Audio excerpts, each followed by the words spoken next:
একজন electrical engineering শিক্ষার্থী বা প্রফেশনাল হিসেবে আপনি আপনার ইলেকট্রিক্যাল ইঞ্জিনিয়ারিং ক্যারিয়ার নিয়ে কি সিরিয়াস? আপনি কি এমন কিছু খুঁজছেন যেটা আপনার একাডেমিক লাইফে থাকা অবস্থায় অথবা জবলেস অবস্থায় আপনাকে রিয়েল ফ্যাক্টরির জন্য তৈরি হতে সাহায্য করবে এবং এমন একটি গাইডলাইন যেটা আপনার থিওরি থেকে প্র্যাকটিক্যাল ফিল্ডের যে একটা রিলেশনশিপ সেটাকে বন্ডিং করবে? তাহলে আমি আপনাকে পরিচয় করিয়ে দিচ্ছি আমাদের এই practical applications of electrical distribution and industrial automation products গাইডটির সাথে। আমি এই ভিডিওতে পুরো বইয়ের একটা ওভারভিউ দেখাবো আপনাকে, সাথে থাকবেন, ইনশাল্লাহ উপকৃত হবেন। আর হ্যাঁ, আমাদের এই গাইডটির সাথে আপনি পাচ্ছেন প্র্যাকটিক্যাল টিপস এবং 200-এর অধিক ইন্টারভিউ প্রশ্ন উত্তর সহ একটা প্রশ্ন ব্যাংক, সাথে হচ্ছে ইন্ডাস্ট্রিয়াল অটোমেশন এবং ইলেকট্রিক্যাল ডিস্ট্রিবিউশন পার্টে যেই সমস্ত টার্মোলজিগুলো ব্যবহার হয় সেগুলোর একটা পিকচরিয়াল গ্যালারি ডিকশনারি। সো এই পুরো কম্বো প্যাকটাই আমাদের এই একটা পিডিএফের মধ্যে বা আমাদের একটা বইয়ের মধ্যেই আপনি পেয়ে যাবেন। আমরা এই বইটাকে 3টা ফরম্যাটে সেল করতেছি, একটা হচ্ছে ফ্লিপ বুক, একটা হচ্ছে ইবুক এবং একটা হচ্ছে বই আকারে। আপনার যেটা সুবিধা আপনি সেটাই পারচেস করতে পারবেন। সো কথা না বাড়িয়ে চলুন শুরু করি আমাদের বইয়ের ওভারভিউ। প্রথমে আমি বইটির কনসেপ্টটা বুঝিয়ে দিচ্ছি। আমরা মূলত ইলেকট্রিক্যাল ডিস্ট্রিবিউশন এবং ইন্ডাস্ট্রিয়াল অটোমেশন পার্টে যেই সমস্ত প্রোডাক্ট ব্যবহার করি সেই প্রোডাক্টগুলো কি, কেন ব্যবহার হয় এবং কোথায় ব্যবহার হয়, এই কনসেপ্টটা আমরা এই বইয়ের মাধ্যমে ক্লিয়ার করেছি। সো দেখেন, আমরা প্রথম অধ্যায়ে দেখতে পাচ্ছি ইলেকট্রিক পাওয়ার নিয়ে আলোচনা করা আছে। আমরা এখানে কিন্তু কোনো থিওরি একেবারে ডিটেলস আলোচনা করি নাই। আমাদের এখানে মূলত আলোচনা হয়েছে পাওয়ার জেনারেশন স্টেশন থেকে একটা ফ্যাক্টরি পর্যন্ত পাওয়ারের যে একটা জার্নি, সেই জার্নিটার যেই কনসেপ্টগুলো আপনার ক্লিয়ার থাকতে হবে অ্যাজ অ্যান ইলেকট্রিক্যাল ইঞ্জিনিয়ার হিসেবে প্রফেশনাল ফিল্ডে কাজ করার জন্য, সেই জার্নিটার টার্মোলজিগুলো, সেই জার্নিতে যেই সমস্ত ব্যাপার স্যাপার থাকে সেটা আমরা এখানে আলোচনা করেছি এবং সেখানে প্রত্যেকটা টপিকের সাথে আমরা কিন্তু প্র্যাকটিক্যাল টিপস আলোচনা করেছি। আলোচনা বলতে আমি নোট ডাউন করে প্র্যাকটিক্যাল টিপসগুলো দেখিয়ে দিয়েছি। এছাড়া আপনি যদি দেখেন যে আমাদের পরের চ্যাপ্টারে সেখানে আমরা রেসিডেন্সিয়াল অ্যাপ্লিকেশন নিয়ে আলোচনা করেছি। দ্যাট মিন্স আমাদের পাওয়ার যখন আমরা রেসিডেন্সিয়াল প্রজেক্টে বা বিল্ডিংয়ে ঢুকানোর পর এখানে আমাদের সার্ভিস এন্ট্রান্স থেকে শুরু করে আমাদের লোড পর্যন্ত অনেকগুলো প্রোডাক্ট ব্যবহার করা হয়। এই প্রত্যেকটা প্রোডাক্ট কি, কেন ব্যবহার করা হয়, কোথায় ব্যবহার করা হয়, কার কী ভূমিকা, এই সমস্ত ব্যাপার নিয়ে আমরা এই চ্যাপ্টারটাতে আলোচনা করেছি। সো এই চ্যাপ্টারের মধ্যেও কিন্তু প্রত্যেকটা টপিকের সাথে আমরা প্র্যাকটিক্যাল টিপস দিয়েছি, যেগুলো আপনাকে প্র্যাকটিক্যাল কাজ করতে সাহায্য করবে, চাকরির জন্য প্রস্তুত করবে এবং আপনার ইন্টারভিউতে ভালো করার জন্য আমরা শেষের দিকে এই পুরো বইয়ের থেকে 200+ ইন্টারভিউ প্রশ্ন উত্তর মানে দিয়ে দিয়েছি, যাতে করে আপনি প্রিপারেশন নিতে পারেন জবের জন্য। তারপর যদি আমরা চ্যাপ্টার 3-এ দেখি তাহলে দেখতে পাবো যে কমার্শিয়াল অ্যাপ্লিকেশন। এখানে আমরা কমার্শিয়াল বিল্ডিংয়ের মধ্যে আমরা জানি অনেক বেশি ক্যাপাসিটির অ্যাম্পিয়ার নিয়ে কাজ করতে হয়, পাওয়ার ডিস্ট্রিবিউশনটা একটু ভারী টাইপের হয়, সাবস্টেশন হয়। তো সেই ক্ষেত্রে আমার এখানে যেই সমস্ত সিস্টেম ব্যবহার করা হচ্ছে সেই সিস্টেমের পারপাসে আমার যে সমস্ত প্রোডাক্ট আমরা ব্যবহার করি, যেমন আপনার বাসওয়ে অথবা আপনার হচ্ছে সার্ভিস এন্ট্রি, তারপর হচ্ছে ডিস্ট্রিবিউশন সিস্টেমে আমাদের বাসওয়ে কী ব্যবহার, এই সমস্ত ব্যাপার স্যাপার। এবং এখানে দেখেন লোড সেন্টার থেকে শুরু করে প্যানেল বোর্ড সব কিছুই আমরা কিন্তু এখানে দেখতে পাচ্ছি। যেমন আমি যদি আপনাকে দেখাই, এখানে দেখেন load centre, panel board, switch বোর্ডের তুলনা এবং প্র্যাকটিক্যাল টিপস, সার্কিট ব্রেকার, তারপর হচ্ছে ফিউজেল ডিসকানেক্ট সুইচ, এভাবে সব কিছুই কিন্তু আমরা আলোচনা করেছি। অর্থাৎ একটা কমার্শিয়াল বিল্ডিংয়ের যে সমস্ত পাওয়ার ডিস্ট্রিবিউশন প্রোডাক্ট ব্যবহার হয় সেগুলো নিয়ে কিন্তু এখানে আলোচনা আছে, সাথে প্র্যাকটিক্যাল টিপস তো থাকছেই। তারপর 4 নম্বর অধ্যায়ে যদি আপনি যান দেখতে পাবেন যে ইন্ডাস্ট্রিয়াল অ্যাপ্লিকেশন। আমরা যদি 4 নম্বর অধ্যায়ে দেখি দেখতে পাচ্ছি যে আমাদের এখানে ইন্ডাস্ট্রিয়াল অ্যাপ্লিকেশনে ঢোকার আগে আমরা IEEE ভোল্টেজ যে শ্রেণীবিভাগটা সেটা আলোচনা করেছি। এছাড়া একবারে সুইচ গিয়ার থেকে শুরু করে মিডিয়াম ভোল্টেজ, এবং আমাদের এখানে জানি আমরা যে ছোটোখাটো ফ্যাক্টরিও থাকে আবার বড় ফ্যাক্টরিও থাকে। সো ছোটো একটা ফ্যাক্টরির মধ্যে কোন লেভেলের পাওয়ার ব্যবহার হয়, বড় একটা ফ্যাক্টরির মধ্যে কোন লেভেলের পাওয়ার ব্যবহার হয়। আমি বুঝাচ্ছি পাওয়ারটা ইনকামিং থেকে আউটগোয়িং পর্যন্ত সব লেভেলের। সো এখানে দেখেন 38 কেবি সুইচ গিয়ারের নিয়েও আলোচনা আছে, 15 কেবি সুইচ গিয়ার নিয়েও আলোচনা আছে, 5 কেবি থেকে 15 KV. So medium voltage switch gear নিয়ে আমরা আলোচনা করেছি। তার মানে একটা ছোট ফ্যাক্টরি হোক আর একটা বড় ফ্যাক্টরি হোক, সেখানে পাওয়ার ডিস্ট্রিবিউশনটার যে একটা স্কিম, যে একটা স্ট্রাকচার, সেটা আপনার মানে ভিজুয়ালাইজ করতে পারবেন আপনি যখন আমাদের এই বইটা পড়বেন। তারপর দেখেন আমরা যদি তার নিচে যাই, অর্থাৎ আমাদের 5ম অধ্যায়, এখানে দেখেন ম্যানুফ্যাকচারিং অ্যাপ্লিকেশন। এই ম্যানুফ্যাকচারিং অ্যাপ্লিকেশন মিনস হচ্ছে আমরা জানি প্রোডাকশন, অর্থাৎ ফ্যাক্টরিতে যে প্রোডাকশনগুলো হয় এগুলো কয়েকটা পদ্ধতিতে হয়। তো এর মেইন যেই মানে প্রকারভেদ আছে, সেগুলো নিয়ে আমরা মূলত পঞ্চম অধ্যায়ে হালকা আলোচনা করে ষষ্ঠ অধ্যায়ে সাবসিগমেন্টে আমরা ডিসক্রিট পার্ট ম্যানুফ্যাকচারিং নিয়ে আলোচনা করেছি। অর্থাৎ এখানে আমাদের যেই সমস্ত প্রোডাক্টগুলো ব্যবহার হয় ডিসক্রিট পার্টস ম্যানুফ্যাকচারিংয়ে, এবং ডিসক্রিট পার্টস ম্যানুফ্যাকচারিং কী এবং কোন কোন ফ্যাক্টরি এটা আন্ডারে পড়ে সেটা নিয়ে আলোচনা আছে। তারপর আমরা সেই ডিসক্রিট পার্ট ম্যানুফ্যাকচারিংয়ে যে সমস্ত প্রোডাক্ট ব্যবহার হয় পিএলসি থেকে শুরু করে, দেখেন আমি যদি আপনাকে দেখাই তাহলে আপনি দেখতে পারেন পিএলসি, তারপর হচ্ছে আমরা এখানে আলোচনা করেছি পিএলসির কমিউনিকেশন, তারপর হচ্ছে এইচএমআই হিউম্যান মেশিন ইন্টারফেস। আমরা সবচেয়ে পপুলার পিএলসি আমরা দেখি যে সিমেন্স, সেই সিমেন্সের ফ্যামিলি সম্পর্কে আলোচনা করেছি, পিএলসি ফ্যামিলি সম্পর্কে। তারপর দেখেন আমরা বিভিন্ন সিএনসি নিয়ে কথা বলেছি, আমরা সিমুলেট অর্থাৎ অ্যাডভান্স জিনিসপাতি নিয়েও কিন্তু কথা বলা হয়েছে। আপনি শুধুমাত্র বেসিক জানবেন ব্যাপারটা এমন না, আপনার ফাউন্ডেশন ক্লিয়ার হবে একবারে কোর কনসেপ্ট থেকে।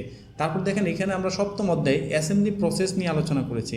সো অ্যাসেম্বলি প্রসেস টাইপের যে সমস্ত ফ্যাক্টরি আছে সেখানে কাজ করতে হলে আপনার যেই সমস্ত নলেজগুলো দরকার সেই ধরনের প্রোডাক্টগুলো নিয়ে আমরা মূলত আলোচনা করেছি। দেখেন এখানে আমরা এসি মোটর দেখতে পাচ্ছি, আমরা হচ্ছে AC motor control circuit production নিয়ে আলোচনা করেছি, এমসিসি নিয়ে আলোচনা করেছি, আমরা এসি ড্রাইভ নিয়ে আলোচনা করেছি, ডিসি ড্রাইভ নিয়ে আলোচনা করেছি।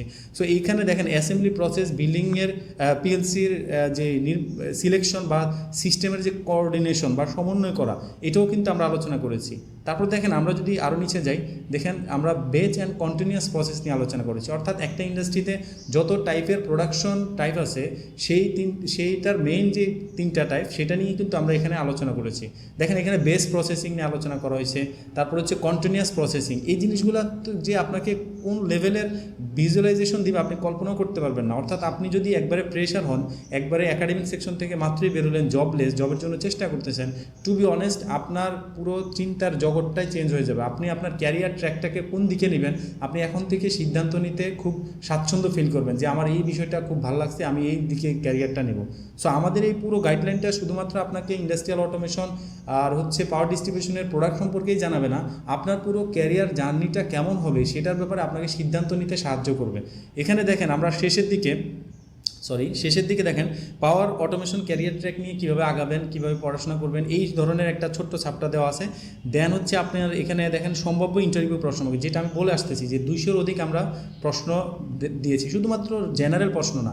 এটা হচ্ছে একটা ইন্টারভিউয়ার সামনে আপনি যখন একজন ক্যান্ডিডেট হিসেবে বসবেন, সে কী ধরনের প্রশ্ন করতে পারে এবং সেই প্রশ্নের উত্তর কোন কৌশলে দিলে, কোনভাবে প্র্যাকটিক্যালি দিলে সে স্যাটিসফাইড হবে, সেই ধরনের প্রশ্ন জিজ্ঞাসা।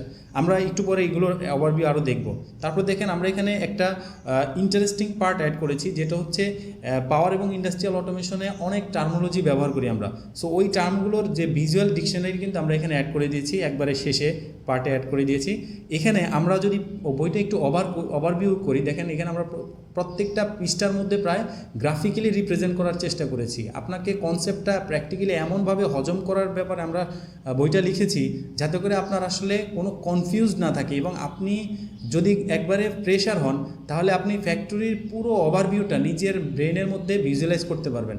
এইভাবে আমরা মূলত এই বইটা তৈরি করেছি। এই বইটা কিন্তু 3টা ফরম্যাটে পাওয়া যাবে। আমি যদি আপনাদেরকে দেখাই তাহলে দেখতে পাচ্ছেন আমরা অনেক অর্গানাইজডভাবে গ্রাফিক্যালি জিনিসটাকে অনেক সুন্দরভাবে তৈরি করার চেষ্টা করেছি। এখানে একটা বিষয় বলে রাখি, আমাদের এই বইয়ের সাথে আপনি কিন্তু ইন্টারভিউ, প্রশ্ন ব্যাংক বা পিকচারের গ্যালারি এই জিনিসগুলো কিন্তু একসাথেই পেয়ে যাচ্ছেন। মানে ইবুক যদি পারচেস করেন তার সাথেই সবগুলো পাচ্ছে, আলাদা কোনো পিডিএফ ফাইল না। আরেকটা বিষয় দেখেন, আমরা যদি একবারে শেষের দিকে দেখেন, এটা মাল্টি লেভেল সুইচ গিয়ার ব্যবহার কীভাবে হয় সেটার একটা পিকচার দেখছেন। আপনি দেখেন এটা কত সুন্দরভাবে আমরা মানে পিকচারিয়ালি দেখেছি। যদিও এগুলো আমরা বিভিন্ন ইন্টারনেট রিসোর্স থেকে নিয়েছি, বাট আপনাকে একটা অর্গানাইজড রিসোর্স আমি আপনাকে দিচ্ছি। সো এখানে যদি আমি আপনাকে শেষের দিকে নেই, একবারে শেষের দিকে যদি চলে যাই তাহলে আমরা দেখতে পাবো যে ইন্টারভিউ, প্রশ্ন ব্যাংক বা অন্যান্য আদার্স থিংস।